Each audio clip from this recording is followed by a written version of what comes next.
Querido reptiliano, tus ojos no te engañan. Hoy voy a hablarte de las ventajas de las drogas psicodélicas. Y no estoy diciendo esto porque me fumé una lumpia y ahora quiero que todos se unan a mi viaje, porque eso de tener este tipo de experiencias sola no es recomendable.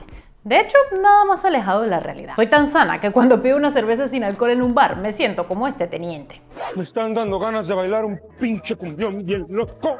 Un pinche cumbión bien loco. ¿Qué me ve, Ramírez? ¿Qué me ve? Pues el tema de hoy es muy real, serio y hasta académico, pero no por ello menos entretenido y controversial. Te contaré sobre los beneficios de las drogas psicodélicas para diversas terapias de salud mental, cómo el uso de estas sustancias han acompañado a la humanidad desde siempre, por qué fueron ilegalizadas y deberían ser legalizadas nuevamente y qué relación tienen con el origen de las religiones.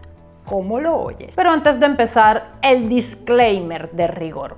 El siguiente video no tiene el objetivo de fomentar el consumo de drogas, sino de explicar cómo las psicodélicas pueden ser empleadas en terapias de salud mental, procedimientos que se llevarían a cabo con el máximo rigor y la supervisión de profesionales. ¿Contento, YouTube? Ajá. Ahora sí, veamos la clase que no tuviste en el colegio, pero que te hubiese encantado cuando tenías 13 años, época en la que tenías demasiada energía, demasiadas preguntas y demasiado acné. ¡Atiendan, malditos delincuentes! Vamos a hablar sobre los distintos tipos de drogas. Ah, ahora sí prestan atención, bastardos malparidos. Ajá. Las drogas se dividen en tres tipos según sus efectos. Las depresoras, como el alcohol y los opiáceos. Las estimulantes, como la cocaína e incluso la cafeína. Y las perturbadoras, como el LSD, la marihuana y el éxtasis. Ya sé que les han dicho en todas partes que las drogas son malas, pero las del tercer tipo, las perturbadoras, están siendo estudiadas para su uso en distintas terapias de salud mental. Y sí, es un tema controvertido, pero recuerden que una cosa es la que los adultos dicen y otra muy diferente es la que los adultos hacen. Y para comprobarlo, les dejo de tarea abrir los cajones del dormitorio de sus padres cuando no estén, y la clase que viene me comentan que encontraron en un folio en Times New Roman 12 y con interlineado simple, que quiero detalles. Pues en este video me centraré en las drogas perturbadoras y más específicamente en las psicodélicas o alucinógenas, no solo porque su nombre es más cool y no te hace sentir que terminarás haciendo una fiesta con Pennywise, Freddy Krueger y Hugo Chávez si las consumes, sino porque son justamente estas en las que científicos, pacientes y por supuesto las farmacéuticas tienen puestas todas sus esperanzas. Las drogas psicodélicas son sustancias de origen natural o sintetizadas que permiten acceder a otros estados de conciencia. Estas propiedades obviamente han sido utilizadas con fines recreativos e incluso han impulsado la creatividad de artistas de la talla de los Beatles y Jack Nicholson para sus performances. Y también por Angelina Jolie, quien dijo haber tomado LSD antes de entrar a Disneyland, experiencia que le dejó una gran preocupación por Mickey, a quien comenzó a imaginar como un hombre disfrazado de mediana edad y bajito que odia su vida. A ver, Angelina, eso es exactamente lo que ocurre en los parques Disney. No había que tomar drogas para ser conscientes de que los trabajos de mierda existen. Y por supuesto, esas experiencias pueden resultar tanto hermosas y profundas como terroríficas. Robbie Williams contó que en su primera experimentación con LSD intentó apuñalarse a sí mismo. Mi madre me preguntó qué estaba haciendo y yo le dije que iba al piso de abajo a apuñalarme con un cuchillo. Y luego le pregunté, ¿quieres un té?, reveló el artista. La pregunta aquí no es por qué le ofreció té a su madre en esas circunstancias, sino por qué decidió volver a probar ácido tras una experiencia similar. Pero de la parte peligrosa de este tipo de consumo hablaré más adelante. Primero prefiero aclarar cuáles son las ventajas ya no creativas o recreativas de este tipo de sustancias, sino para las terapias de salud mental. Michael Pollan, autor del libro Cómo cambiar tu mente, es un defensor del empleo de algunas psicodélicas para uso terapéutico, ya que esos otros modos de conciencia pueden resultar útiles en ese campo. Expertos explican que los psicodélicos permiten que las personas puedan aproximarse con más facilidad a ciertos pensamientos acerca de su vida, por lo que les facilita ir a terapia para exponer esas revelaciones. Y lo interesante es que sobre todo esto cada vez hay más documentación. Sobre el LSD, por un lado, se analizaron sus efectos contra la depresión, la ansiedad y las adicciones en las décadas de los 50 y los 60, mientras que por otro, el MDMA, alias éxtasis, sin ser un psicodélico como tal, se usó con éxito para tratar la depresión, el trastorno de estrés postraumático o TEPT y también las adicciones. Diferentes instituciones como el Imperial College de Londres o la Universidad Johns Hopkins en Estados Unidos han realizado estudios para analizar el tratamiento de la depresión severa o el TPT con psicodélicos. Incluso se fundó una ONG, la Multidisciplinary Association for Psychedelic Studies, en California, Estados Unidos, también conocida por sus siglas MAPS, para indagar al respecto. Me imagino que los que allí trabajan prefieren referirse a su oficina como MAPS, porque eso de decir que trabajan en una asociación para los estudios psicodélicos se debe prestar a bromas entre sus familiares y amigos que se burlarán de ellos cada vez que dicen que van a trabajar. En todo caso, un verdadero hito se dio hace no mucho, en 2021, cuando Nature Medicine publicó los resultados del estudio más avanzado de terapia psicodélica hasta la fecha. En este se anunció que en un ensayo con MDMA para personas aquejadas de TPT, el 88% de los participantes que recibieron la sustancia junto con una terapia centrada en el trauma experimentaron una reducción clínicamente significativa de los síntomas. El 67% de los participantes ya no cumplían los criterios para ser diagnosticados con trastorno de estrés postraumático. Ok, para entender lo maravilloso que es este resultado, cabe acotar que la probabilidad de cura de este trastorno con los tratamientos actuales basados en evidencia, es decir, los que se han demostrado más eficaces hasta la fecha, tienen una tasa de éxito del 30 al 40%, según el PTSD Group, una organización creada para atender los afectados de este trastorno. Estamos hablando de que más de la mitad podría tener que convivir con eso por el resto de su vida. Además de evitar este tipo de terapias, todas las afecciones que mencioné también reducen de manera importante las tasas de suicidio que de ellas se derivan. Si bien ha habido más avances en las últimas décadas, los psicodélicos nos han acompañado desde tiempos inmemoriales.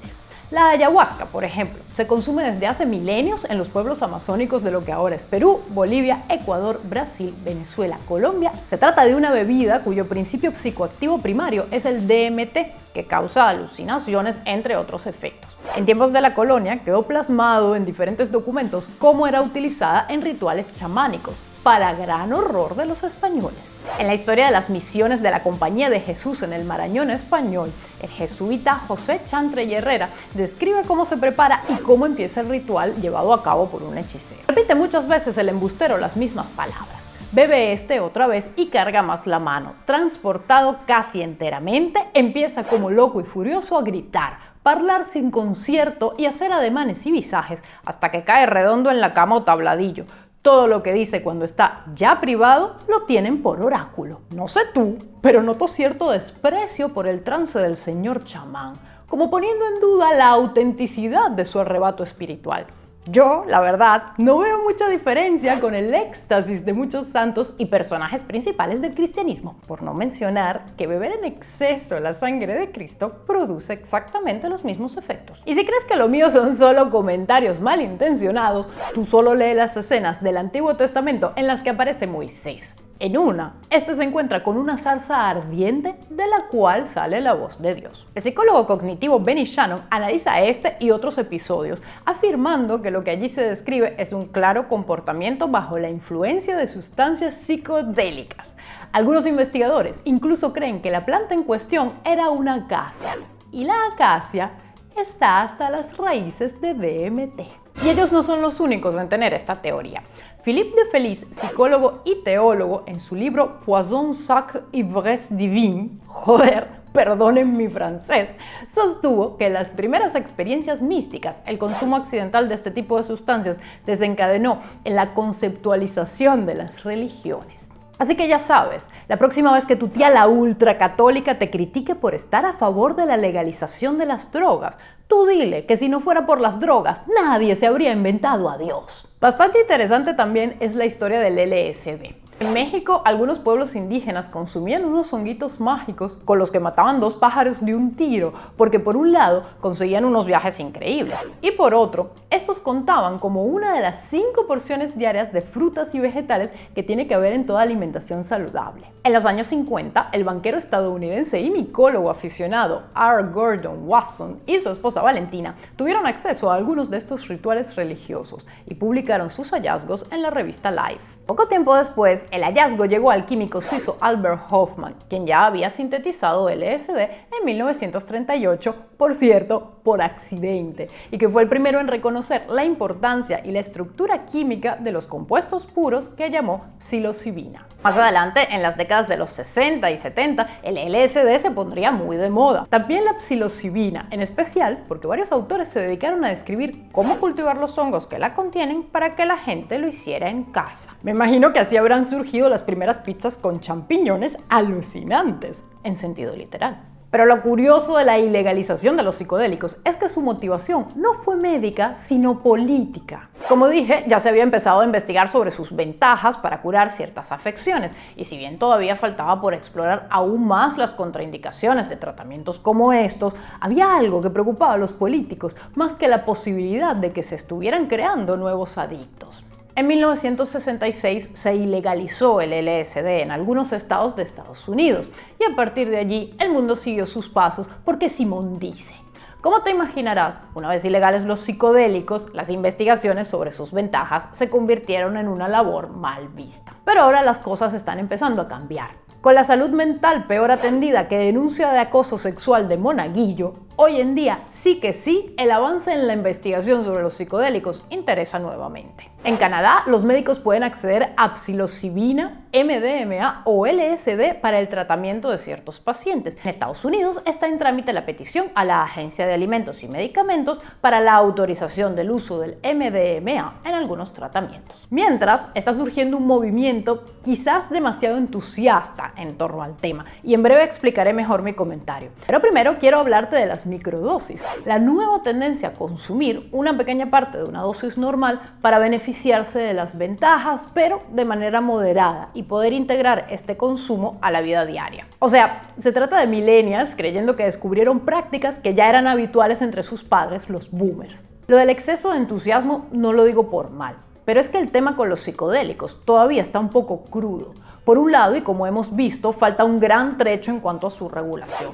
Luego está que de momento se trataría de tratamientos muy caros, a los que tendrían acceso solo unos privilegiados. Por otro lado, estos tratamientos pueden tener efectos adversos que aún se evalúan, además de que no son para todos. Por ejemplo, no se recomiendan a pacientes con esquizofrenia. Y también está, por eso de las microdosis de moda, que el consumo va por libre de momento, cuando en realidad todo el tema con que su uso sea terapéutico implica que haya un acompañamiento profesional constante. De hecho, y según un reportaje que vi en Vice, el consumo de psicodélicos para uso de terapia debe hacerse siempre en presencia de algún acompañante cuya función sería la siguiente. I will be staying sober, making sure that the person who's tripping feels as comfortable as possible, helping them with, I don't know, food, water, whatever they feel like they need to have the best experience. Un momento. Si la mujer tuvo la necesidad de explicar que se mantendrá sobria mientras haga de acompañante, mal vamos. Es como que antes de entrar al quirófano, tu médico cirujano te diga: tengo algo que confesarte. Soy caníbal, pero no te preocupes, que hoy ya he cenado. De hecho, no pareciera que la persona del documental perteneciera a aquellos profesionales de la salud que sí han llevado a cabo este tipo de terapias a manera de estudios. Y justamente porque estas sustancias son todavía ilegales, se prestan a que le metan mano los gurús desde diferentes agrupaciones New Age que mezclaran aquello con cuanta pseudociencia les llene los bolsillos. Incluso hay religiones, con tufillo a secta, que defienden el uso de los psicodélicos como base de su culto. Una de ellas es el Centro Espírita Beneficente União do Vegetal, perdonen mi portugués, un culto creado en Brasil que importa legalmente ayahuasca para su uso como sacramento. O la iglesia Zaydoor en Estados Unidos, que cree que los hongos alucinógenos son sacramentos divinos que conectan a sus miembros con un plano espiritual superior. Y así, querido reptiliano, con el uso de estas sustancias volviendo a su consumo de origen, que es el religioso, cerramos el círculo psicodélico por el día de hoy.